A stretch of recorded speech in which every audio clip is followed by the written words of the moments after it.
আমি শুনেছি সেদিন তুমি সাগরের ঢেউয়ে চেপে নীল জল দিগন্ত ছুঁয়ে এসেছ।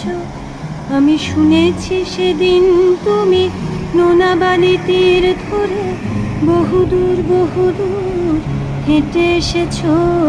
আমি কখনো যাইনি জলে, কখনো ভাসিনি নীলে, কখনো রাখিনি চোখ ডানা মেলা গাঙচিলে।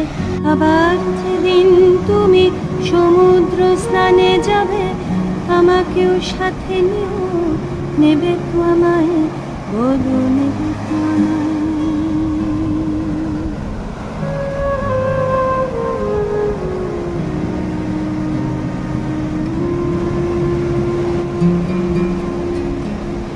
আমি শুনেছি সেদিন নাকি তুমি মিলে তোমরা সদ